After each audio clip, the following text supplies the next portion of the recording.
frequently hunched over with wrinkled faces and balding heads. Once inside the store, they spray employees with pepper spray and hold them at gunpoint. They eventually make a clean getaway and are still on the run tonight. Now here are David and Cindy with a look at 6 o'clock, guys. It's been 1 year since a tornado destroyed parts of East Tennessee. We'll check back with one family whose lives were changed by more than just the tornado. We're getting families that are very young children that have been diagnosed very, toddler years, very early, and they are just scrambling to know exactly what they can start doing with their child right away. Siskin's Lending Library is helping families get a head start teaching their children. With coverage you can count on, this is Channel 3 Eyewitness News at 6. It's been 1 year since an EF2 tornado tore through McMinn County, changing many lives forever. Some families have been able to rebuild their homes and lives. Others have had a more difficult time. Thanks for joining us. I'm Cindy Sexton. And I'm David Carroll. Channel 3 meteorologist Nick Austin joins us live in the studio with one family's story. Nick? Well, David, Cindy, the Newmans have been living on County Road 307 for 41 years. The tornado tore apart their home. They're determined not to let it tear apart their spirit. 69-year-old Ralph Newman cuts trees as a hobby, but for the past year it's felt more like a chore. These trees were knocked down by a tornado which also damaged his home. He and his wife Carolyn were sleeping when the storm hit in the middle of the night. Climbed out of bed and went outside. We had to dig out because the roof and everything kind of fell in on us. Brick, insulation, wood. Other family members were there, including their granddaughter, Natalie, who was 14 years old at the time. She was badly hurt, but survived. Her dad had to dig her out from the rubble. So he and I, we carried her down and put her in my car and he took her to the hospital. She was knocked out. It's been very emotional, especially for Ralph. While neighbors have rebuilt their homes, his remains broken. He continues hauling away the rubble. He's only been able to clear about half the trees that fell in his yard. He wants to do all the work himself. The long process has made it difficult for him to forget what happened. Carolyn has been his rock. I just have good days and bad days. I know he's just depressed. It's depressing to put your life work into something like your home and to just lose it in a matter of seconds. They lost things which can be replaced, but they're grateful they still have their family, which includes 3 children, 9 grandchildren, and a great-granddaughter. The true things that we still have are what's important. Ironically, cleaning up what's left is all that stands between Ralph and the ability to move on. If I get my house back, it probably will. Get all these trees up out of this yard, because I like my place to look good. The Newmans had been living in a friend's rental home just down the street. The basement walls of the Newmans' house weren't damaged badly and remain standing.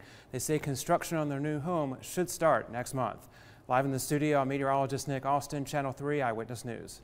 Thank you, Nick. Polk County continues to rebuild after an EF3 tornado ripped through the area. Residents say they only had minutes to take cover before high winds tore through Ocoee. Officials estimate between 40 and 50 structures were heavily damaged or destroyed along a 2.5-mile stretch along Highway 411, causing at least $1 million in damage to the community. Residents say they'll never forget. When it was gone, we tried to come out the door here and we couldn't get out the door, but the first thing we heard was a lady screaming. Oh my goodness, it was just awful. It bothered my wife for 2 weeks. The Ocoee post office and fire station were destroyed. Over the last year, work has been done to repair those structures, and there are plans to open both back soon. In Grundy County, a text message is what caused the school system to go on lockdown earlier this week. Police charged school board member Casey Anderson with making a false report to police. And tonight we now know more about who those messages were sent to and exactly what was said. Here's Kate Smith live in the studio with more. David, Casey Anderson told police she wasn't sending her son to school because she had concerns about a gun being on campus. Tonight we learned that fear came from what Anderson describes as a nightmare. A text message to her son's grandparents is what prompted a county-wide school lockdown. School board member Casey Anderson told police the text message was about a nightmare she had after talking about recent school shootings with family. She added that her husband's missing handgun fueled her fear. She says while sleeping, she sent a text to her son's grandfather saying she planned to keep her son home from school, fearing a gun might be on campus. The grandfather then alerted the principal, who contacted another principal before reaching out to Director of Schools Jesse Kinsey. Kinsey prompted a soft lockdown. After her arrest for false reports, Anderson took to Facebook writing, "I did not call and report anything about a kid and a gun to anyone." She said she called a family member to clear up her text. A text that, according to police reports, Anderson says she sent when she, quote, wasn't sure she was totally awake. This is the second arrest for Anderson in recent years. In June 2016, she was arrested for public intoxication, disorderly conduct, and indecent exposure. She goes to court on December 5th for those charges. We've reached out to Anderson for a comment. She tells us she is considering resigning from her position on the school board, but as of now, she is still a member of the board. For now, I'm live in the studio. Kate Smith, Channel 3 Eyewitness News. Thank you, Kate. We're learning more about the man who was hit while walking across Lee Highway last night. Channel 3 spoke to his pastor, who tells us he's in critical condition. He has several injuries, including broken bones, facial fractures, and internal bleeding. Tonight, he's in a medically induced coma. Chattanooga police have not identified the man. They're waiting to contact his family before releasing his name. Overnight, 2 tractor trailers collided in Cohutta, Georgia, leaving 1 person dead. Jacob Kofelt of Pikeville was flown to Vanderbilt's burn unit in Nashville. Officials there say he died this afternoon from his injuries. The accident happened at the intersection of Cleveland Highway and Wolf Street. The report from the Georgia State Patrol states that Kofelt crossed the center lane, sideswiping a second semi before coming to a stop. The first truck then burst into flames. Kofelt told troopers he'd fallen asleep. At least 7 agencies responded, and the Georgia State Patrol is leading the investigation. We're learning a Chattanooga State police officer working an extra job fired his weapon in the direction of a shooting suspect. It happened on Highway 58 last weekend. The preliminary investigation has determined the officer is Sergeant Heron Meadows. Right now, police are trying to figure out if the officer shot the suspect or if another person driving by at the time shot the suspect. And there's more to come on Eyewitness News at 6. If ever there was a moment in history where they need to be totally transparent, open everything up, not have any kind of fund to protect themselves, it's this moment. Several members of Congress hope to get rid of a fund used to keep sexual assault victims quiet. The fund is paid for by tax dollars. Well, it's not a pretty night tonight, but tomorrow the sun should come back at least into the afternoon. I've got all the details right into the weekend on my 7-day forecast.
with coverage you can count on. This is Channel 3 Eyewitness News at 6. Former Today Show anchor Matt Lauer says he is embarrassed and ashamed after being fired amid accusations of inappropriate sexual behavior. A longtime NBC News personality issued a written statement this morning apologizing to those he has hurt. Savannah Guthrie read the full statement this morning on the Today Show. Here's a portion of it. There are no words to express my sorrow and regret for the pain I have caused others by words and actions. To the people I have hurt, I am truly sorry. As I am writing this, I realize the depth of the damage and disappointment I have left behind at home and at NBC. Some of what is being said about me is untrue or mischaracterized, but there is enough truth in these stories to make me feel embarrassed and ashamed. I regret that my shame is now shared by the people I cherish dearly. Repairing the damage will take a lot of time and soul searching, and I'm committed to beginning that effort. It is now my full-time job. Now, at least 2 more women have gone to NBC to complain about Matt Lauer since he was fired. A sexual harassment hush fund paid for by taxpayers could soon be eliminated. 2 U.S. representatives from Tennessee, Marsha Blackburn and Jim Cooper, are sponsors of the bill. They say the fund was used to help members of Congress settle claims and silence victims of sexual harassment. The passage of the Congressional Accountability Act of 1995 led to taxpayers footing the bill for decades.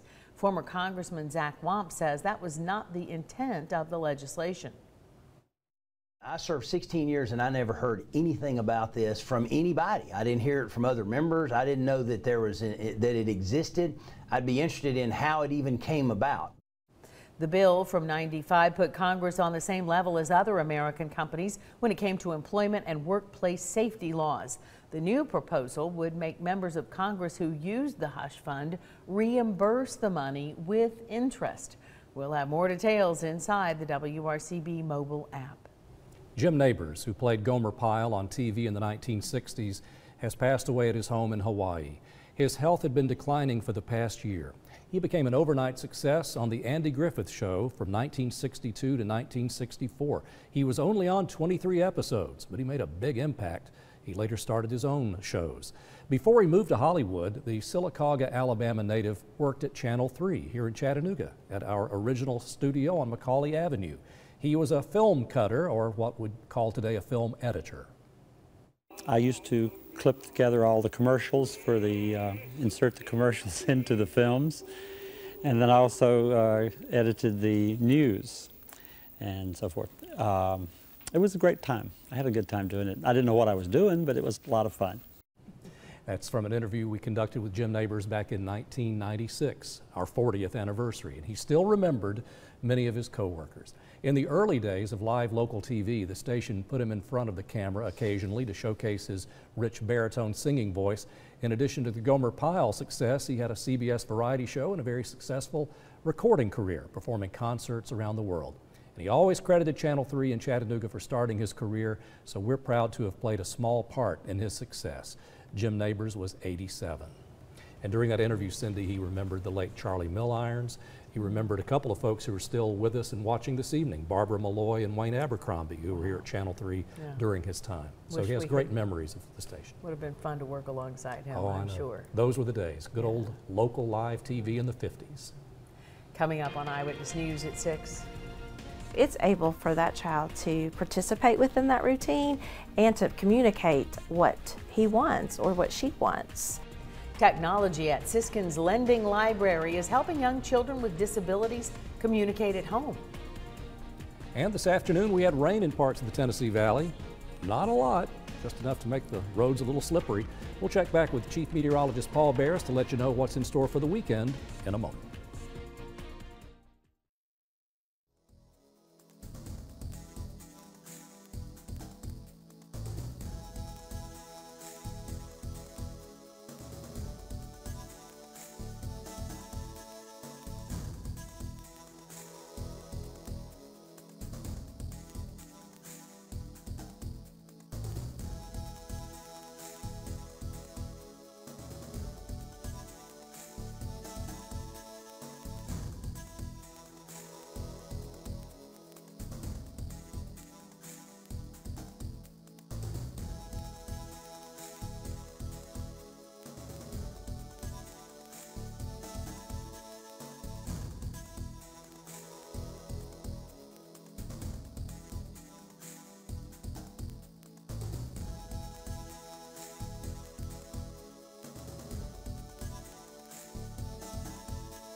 Siskin Children's Institute is opening one of its resources to everybody, and it's free.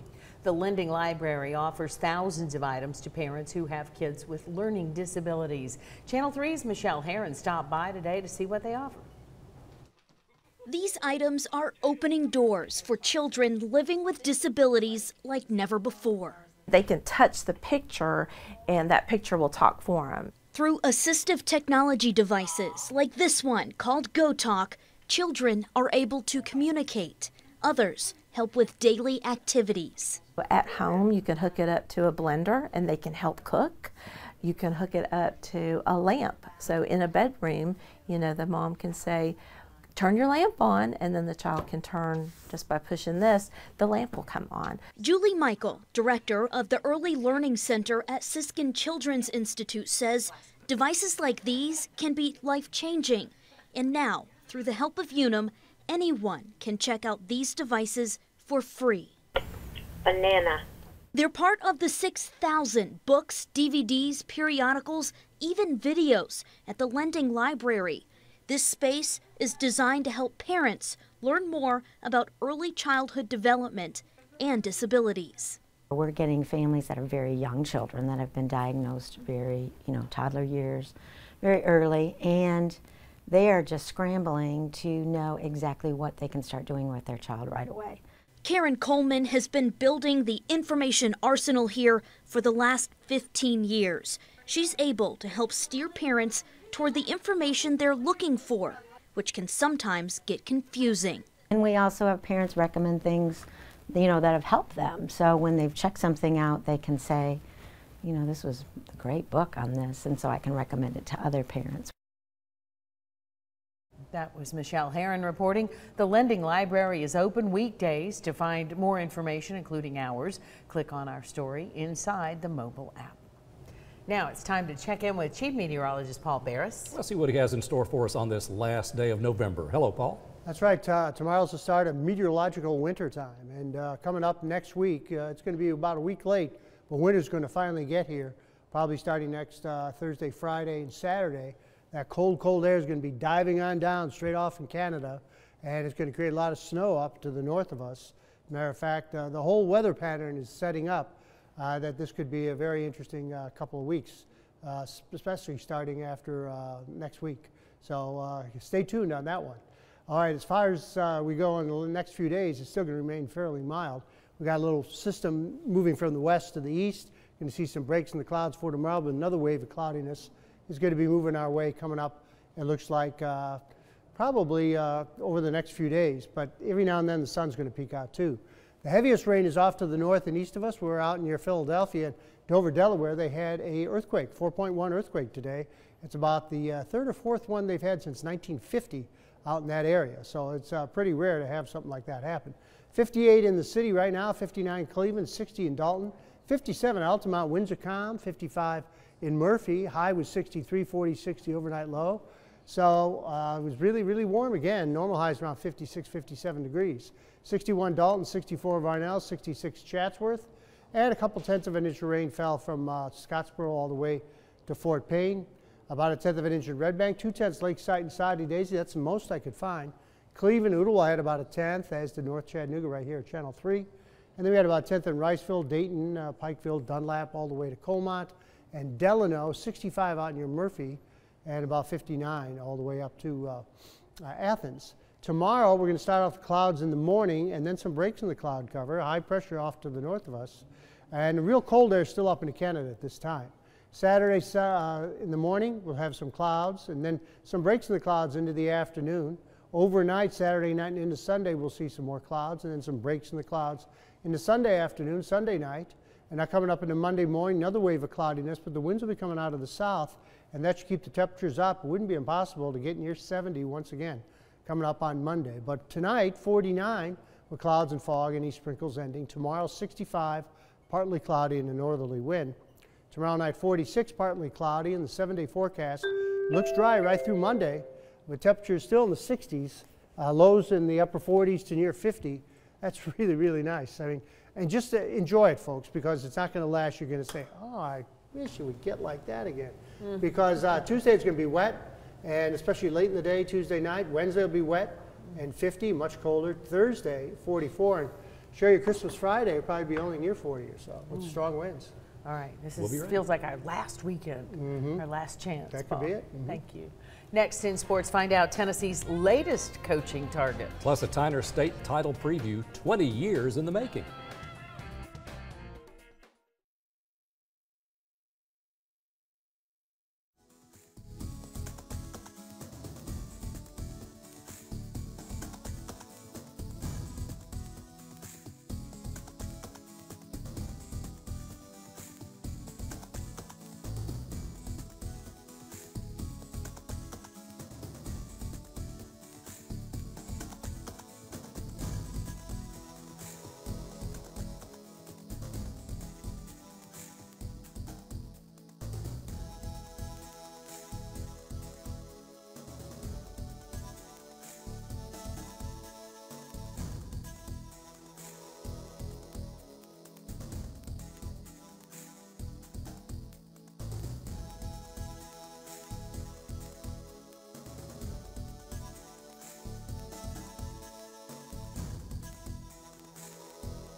Tennessee Athletic Director John Currie is so far down his wish list, rumor has it he's using tape to add more paper.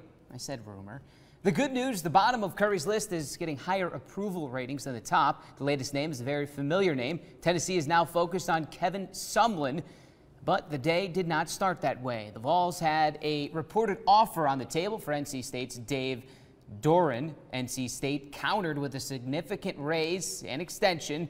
Doran then turned down Tennessee. It didn't take long for the Vols to move on to Kevin Sumlin, who was recently fired by Texas A&M after 6 seasons. Sumlin went 51-26 with the Aggies, 25-23 in SEC play. He also was named SEC Coach of the Year in 2012. Hey, we're less than 24 hours away from Tyner Academy's state title matchup, their first in 20 years. Sports reporter Jill Jelnick has been with Tyner every step of the way. She will be there tomorrow and joins us live now in the studio with more on the Rams. Paul, since before the season even started, the Tyner Rams believed that this team had something special and made it their goal to make it to the state championship game. Now, after a 12-game winning streak, the Rams have made their goal a reality and will have a chance at history tomorrow, just like 20 years ago.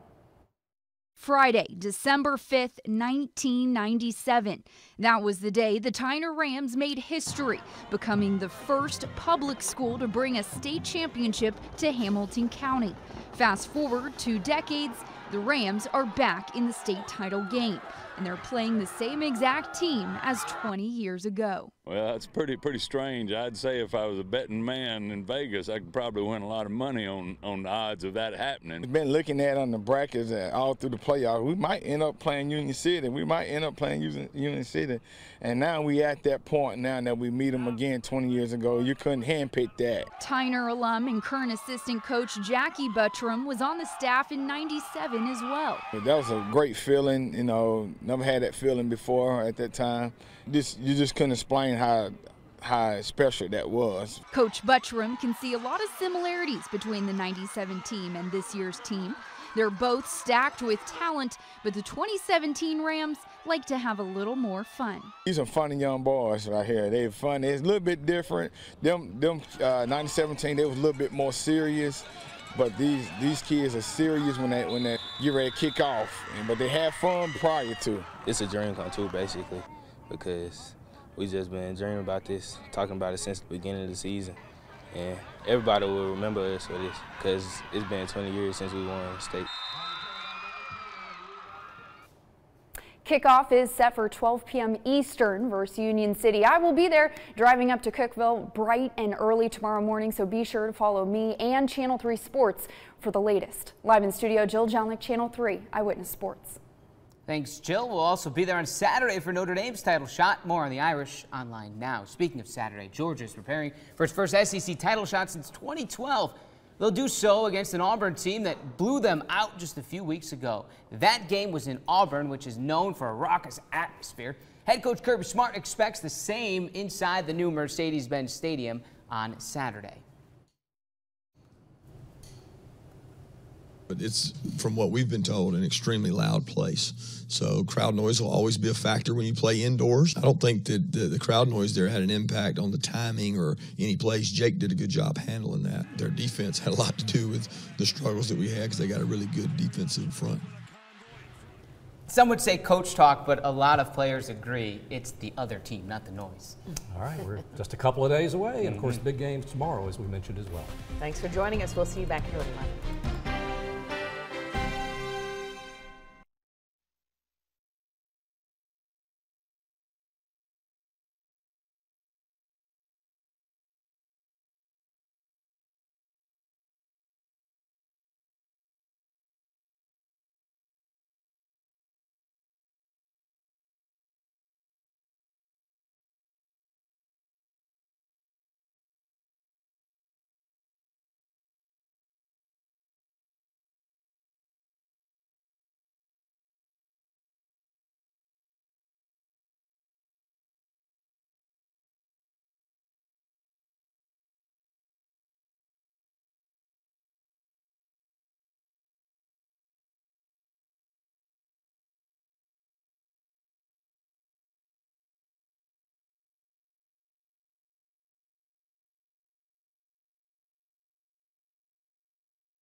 121212. Just hang up. This is a scam.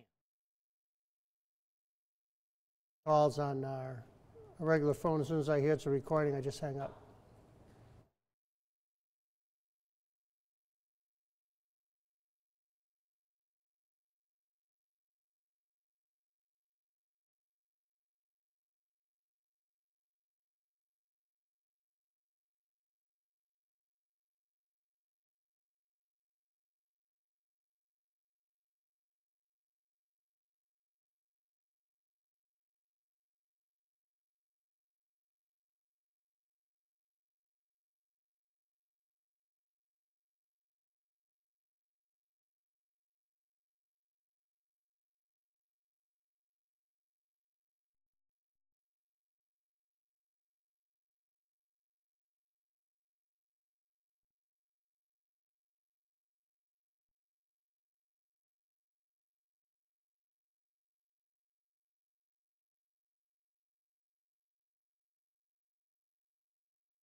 Just hang up. This is a scam.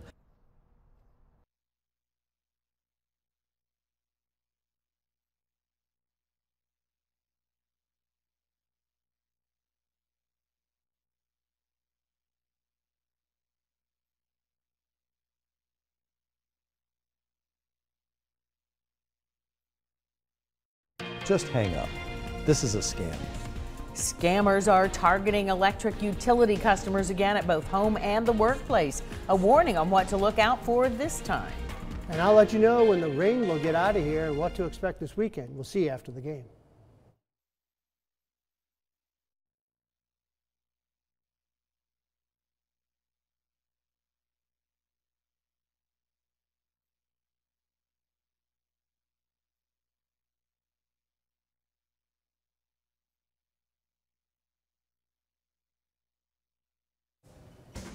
Scammers target electric power board customers at, I'm sorry, I messed up, too many words.